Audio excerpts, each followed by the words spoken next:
నీ మిత్రుడు ఎవరో చెప్తే నీ శక్తి ఏంటో చెప్తాం అన్నటువంటి మాట ఉంటుంది.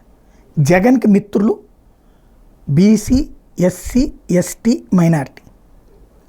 బట్ వీళ్ళు పోలరైజ్ అయ్యి ఆయన గెలిపించారా లేదా అంటే ఈ ఎగ్జిట్ పోల్ సర్వే చూస్తే ఓడించారు. వాళ్ళు పూర్తిగా ఓన్ చేసుకోలేదు. వాళ్ళు ఓట్లు వేసి ఉంటారు కానీ మనసు పెట్టి ప్రాణం పెట్టి ఓట్లు వేయలేదు అన్నటువంటి పాయింట్ కనబడుతుంది. అదే సందర్భంలో శత్రువులు మాత్రం కసిగా ఒక్కటయ్యారు. కమ్మ సామాజిక వర్గం, కాపు సామాజిక వర్గం. కాపులకి జగన్కి ద్వేషమేం లేదు, కాపులకి హై ప్రయారిటీని ఇచ్చాడు. కానీ పవన్ని దెబ్బ కొడుతున్నాడు జగను అన్నటువంటి కసి కావచ్చు, లేదా పవన్కి అవకాశం రాబోతున్నప్పుడు మనం తోడుండాలన్నటువంటి ఉద్దేశం కావచ్చు.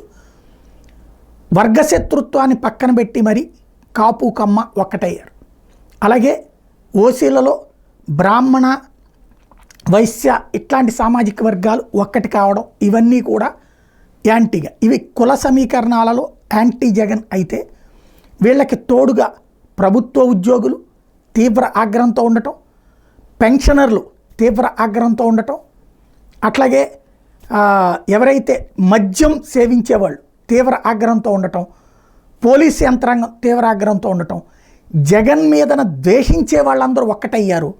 ప్లస్ జగన్ సొంత సామాజిక వర్గం రెడ్డి సామాజిక వర్గంలోని 20-30% మంది జగన్కి తమ శక్తి ఏంటో తెలియాలి, బీసీ, ఎస్సీ, ఎస్టీ అంటూ తిరుగుతాడు, అతనికి జల్ల కొట్టాలని భావించడం, వాళ్ళు ఆ కసితో ఇటు జట్టు కట్టడం, ఈ మొత్తం కలిస్తే ఇప్పుడు జగన్ పని అయిపోయింది అనడానికి సంకేతంగా ఎగ్జిట్ పోల్స్లో కనబడుతుంది. నిజమా కాదా అన్నటువంటిది మాత్రం 4వ తారీఖు తేలుతుంది.